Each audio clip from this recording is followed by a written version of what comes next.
Hey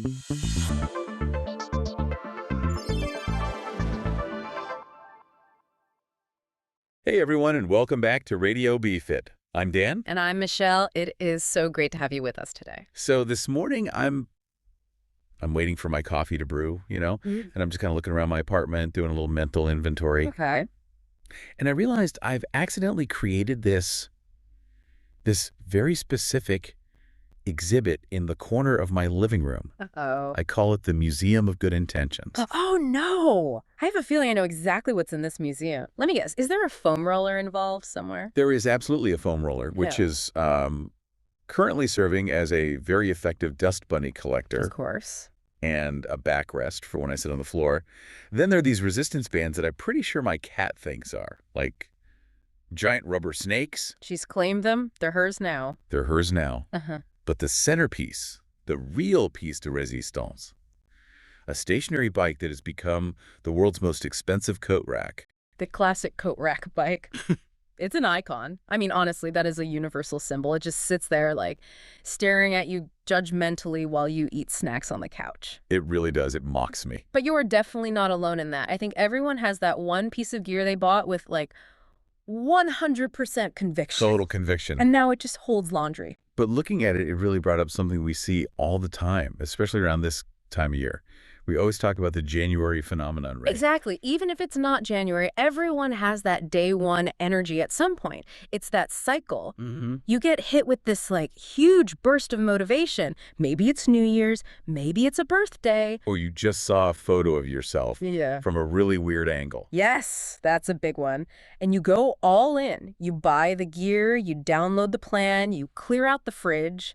And then, what, 2 or 3 months later? That bike is holding your winter coats. And the worst part isn't even the money you wasted. It's the feeling that comes with it. You just feel like you failed. Like, oh, I just didn't have the discipline, or I'm broken.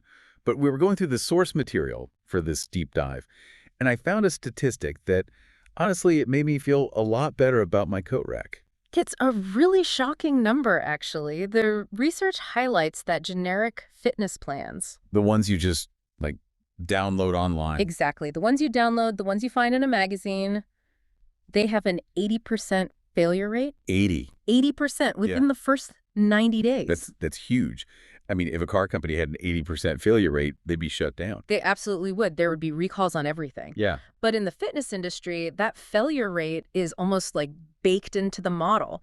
The whole industry kind of thrives on that cycle of you trying, failing, blaming yourself, and then buying the next new thing. The next solution. Exactly. But the core argument in all the research we're looking at today is that the problem isn't your effort.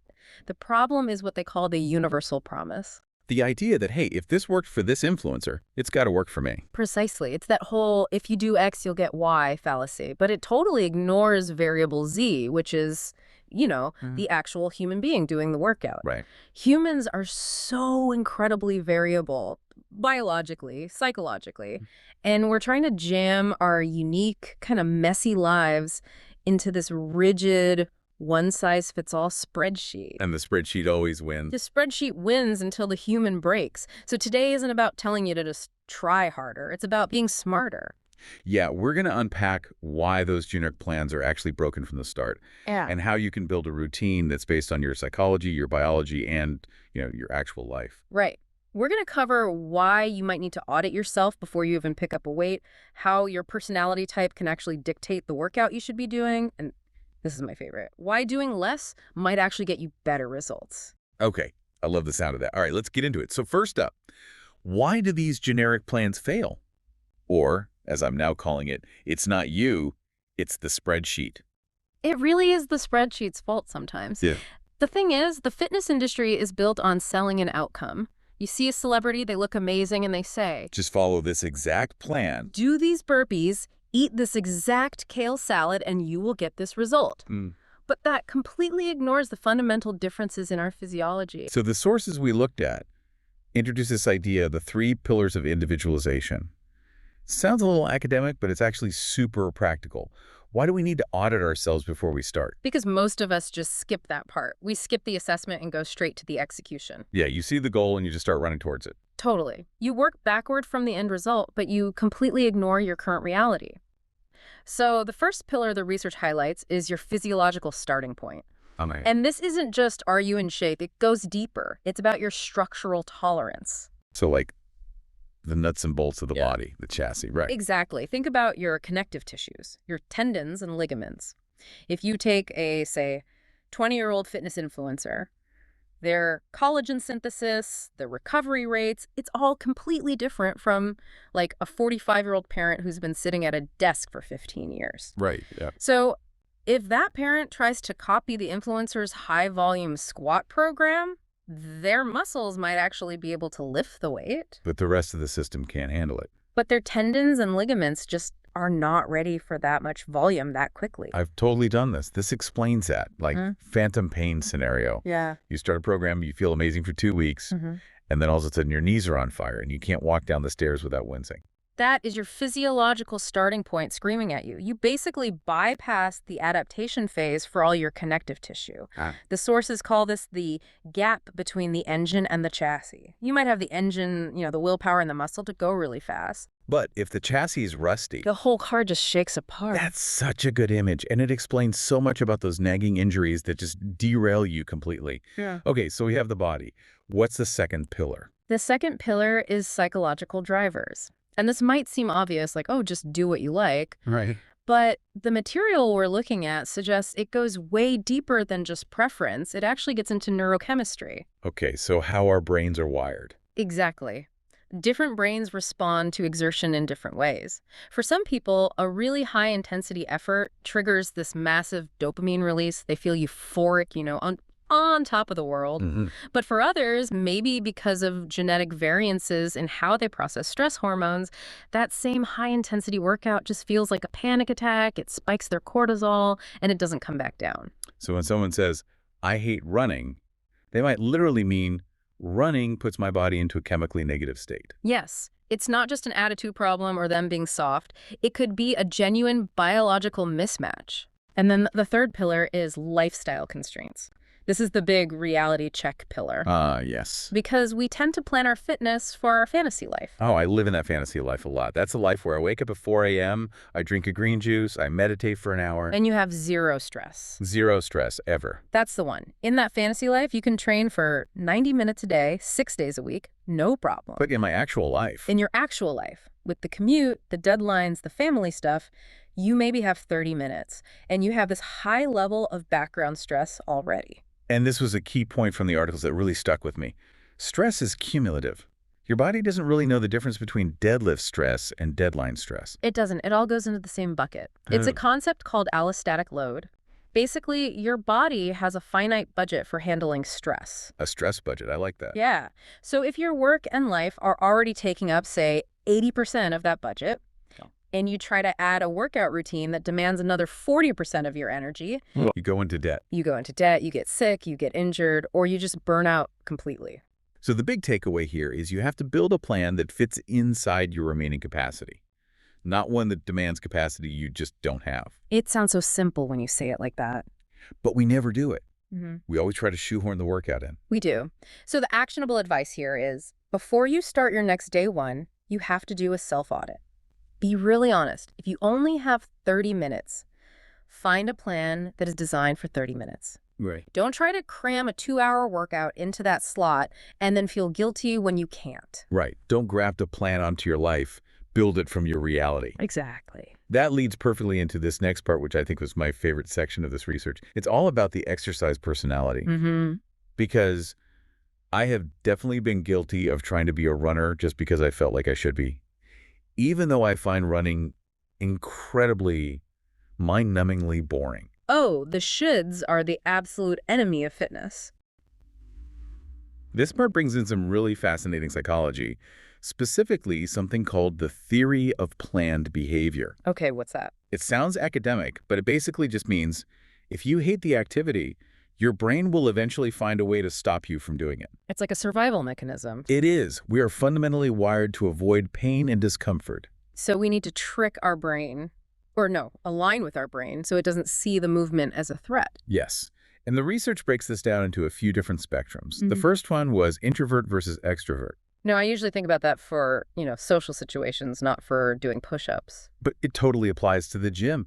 Think about it in terms of sensory processing.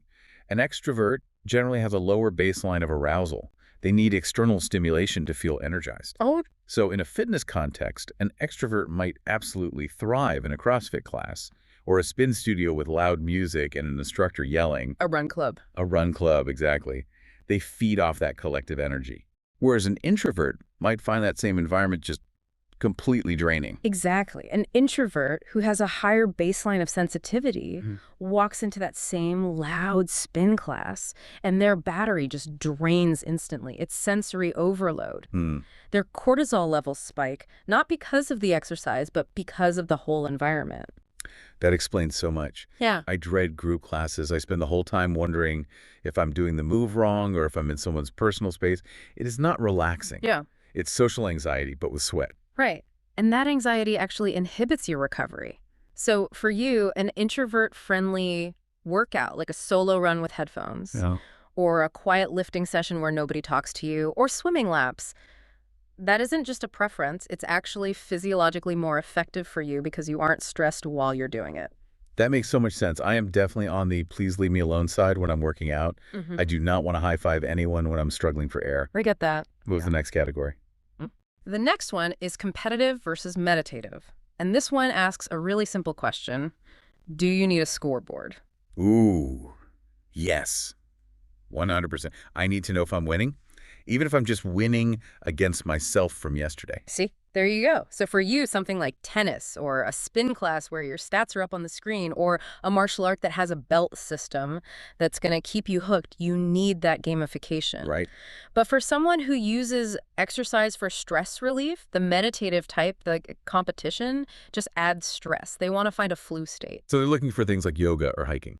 Exactly. Yoga, hiking, long-distance cycling. If you put a meditative person in a competitive environment, like a class with a leaderboard, they often just disengage. It ruins the whole point of the movement for them. And the last one was structured versus exploratory. Yes. Yeah. This is what I call the spreadsheet versus playground debate. Ah, I like that. Structured people find a lot of comfort in the plan. Do 3 sets of 10 reps at 50 pounds. They love checking that box. It feels productive. It feels safe. And the exploratory people, they look at that spreadsheet and feel like they're in prison. Totally. They want play. They want variety. They are the ones who should go rock climbing or trail running where the terrain changes with every step, or play pickup basketball. So the best exercise for them is something that doesn't feel like exercise. Exactly. And it all brings us back to that golden rule from the source material. The best exercise is simply the one you will actually do. It's like giving yourself permission to stop doing all the stuff you hate. It is. If you hate running, don't run. There is no law that says fitness equals running. Adherence is the #1 predictor of long-term success. So even if you pick something that's suboptimal on paper, Right. like, I don't know, dancing in your living room for 20 minutes. If you do that every single day because you genuinely love it, that is infinitely better than the perfect metabolic workout that you do once and then quit forever. Okay, so let's say we've done it. We've audited ourselves. We've picked a workout we actually like. We're feeling good. But then we hit this concept called NEAT. And honestly, when I read this part of the deep dive, my jaw hit the floor. I know, right? This feels like the hidden secret of fitness that nobody talks about. It really is the metabolism hack that is hiding in plain sight. So NEAT stands for non-exercise activity thermogenesis. Which is a very fancy way of saying what exactly? It's all the calories you burn just by living your life. So not sleeping or eating. Right. Everything that isn't sleeping, eating, or dedicated exercise. So walking to the car, fidgeting at your desk, standing up to cook dinner, cleaning the house. Walking the dog. All of it! And the data on this is just, it's wild. It is. We get so obsessed with what they call eat, exercise, activity, thermogenesis. That's the hour in the gym. But that usually only accounts for maybe 5 to 10% of our total daily calorie burn. Just 5 to 10%. Yeah. NEAT is the rest of the day. And the research shows that NEAT can vary by up to 2,000 calories a day between two people of the same size. Wait, hold on. 2,000 calories. That's like an entire large pizza. It is. You're saying one person can burn a whole pizza's worth of energy more than another person just by moving around more? Just by being generally active versus being generally sedentary. One person stands at their desk, they walk to get coffee, they pace when they're on the phone, they do some gardening after work. The other person sits at their desk, takes the elevator, and then sits on the couch all evening. The metabolic difference is massive. That is unbelievable because we obsess over burning, what, 300 calories on the treadmill? And meanwhile, we're missing out on the 2,000 calories we could be burning just by not sitting down so much. Exactly. And this leads to this really dangerous trap called the compensation effect. Have you ever done a really, really hard workout in the morning? Oh, yeah. Crushed it. Felt like a superhero. And then what did you do for the rest of the day? I sat on the couch because I earned it. I was exhausted. That's the trap. And it's partly psychological, that I earned it feeling. Yeah. But it's also biological.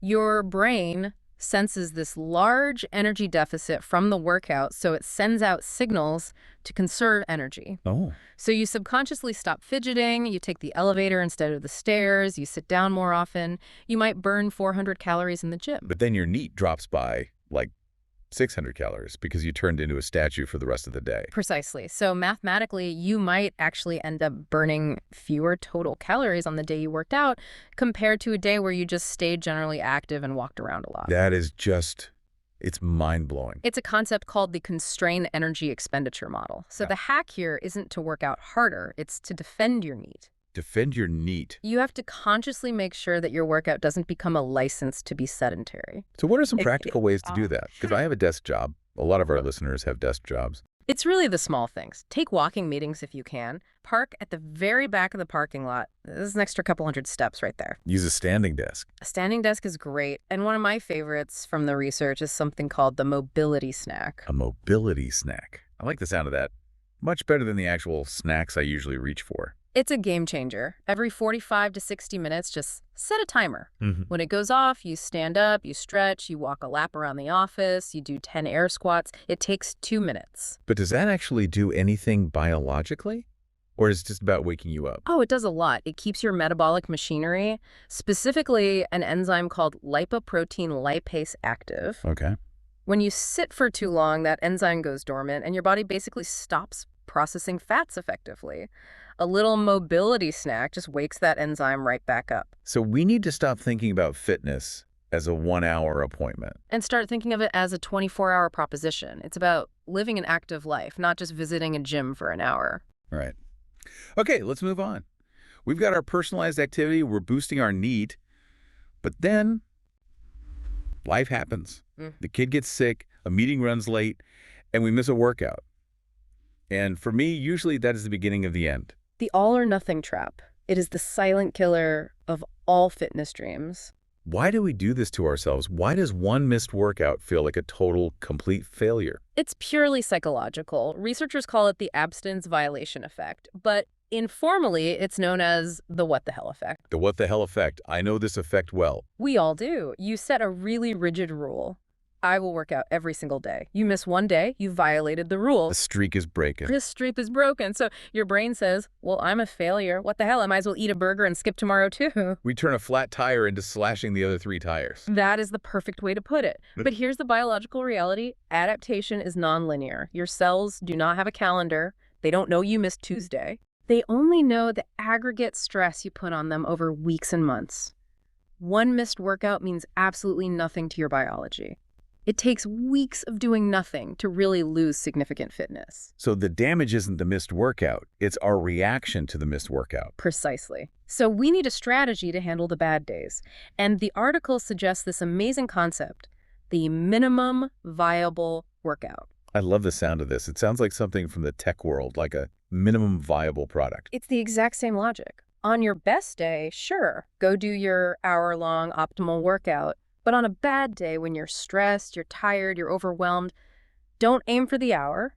Aim for 10 minutes. It's just 10 minutes, right? Just 10 minutes. Do your warm-up and maybe one set of squats, or just go for a brisk walk around the block. And does that actually do anything for you physically? Physically, maybe a little bit of maintenance. It keeps the systems online. But psychologically, it is massive.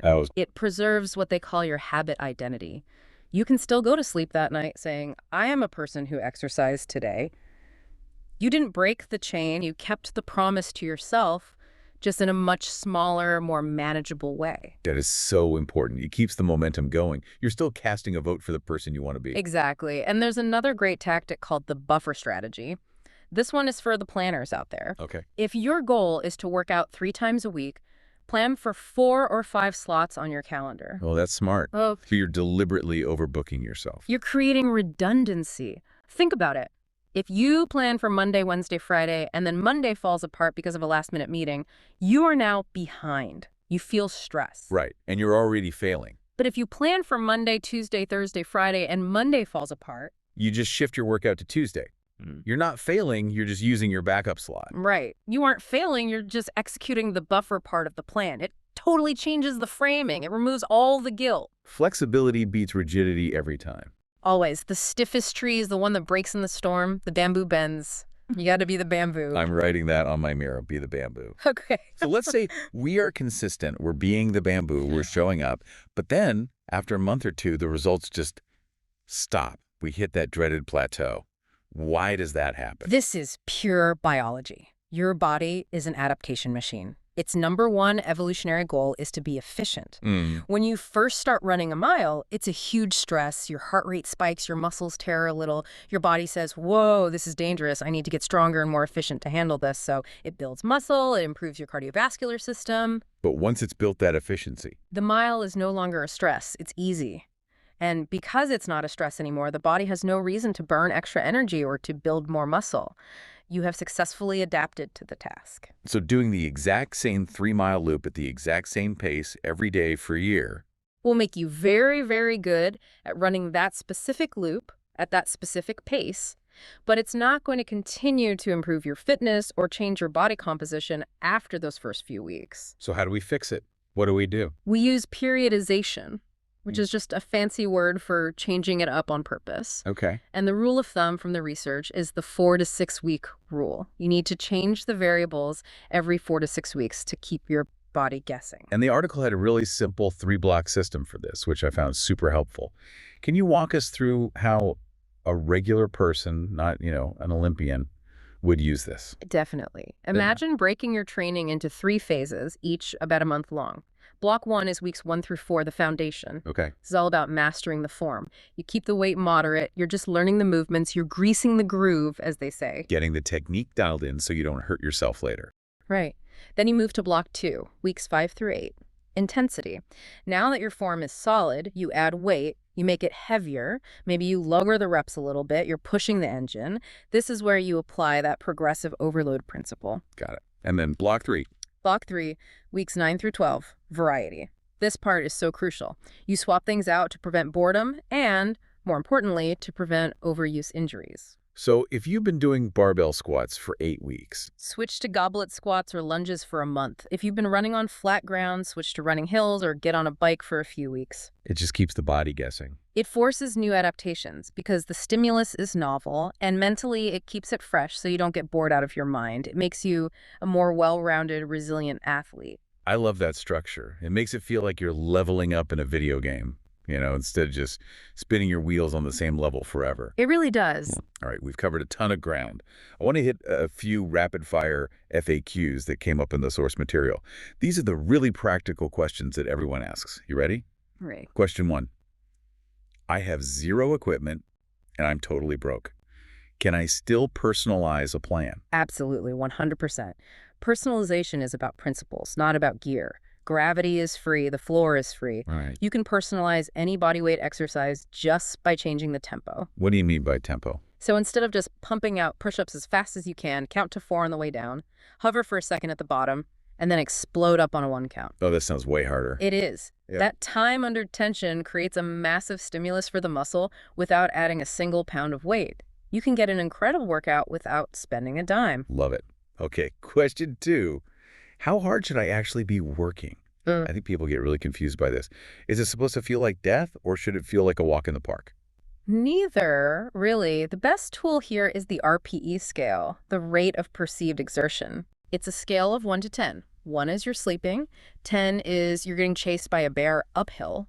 You want to aim for a 7 or an 8 out of 10. And what does a 7 or 8 feel like in real terms? Hard but sustainable. You should be able to talk, but you couldn't sing a song. You definitely don't want to be able to hold a long conversation. If you're at a 10 every single day, you will burn out or get injured. If you're always at a 4, you're just moving, which is great for your NEAT, but it's not going to change your fitness much. You have to find that sweet spot. Okay, final question. Apps versus trainers. Yeah. Everyone has a fitness app now. Hmm? Our personal trainer is obsolete. Not at all. Here's how I'd break it down. Apps are fantastic for structure and for tracking.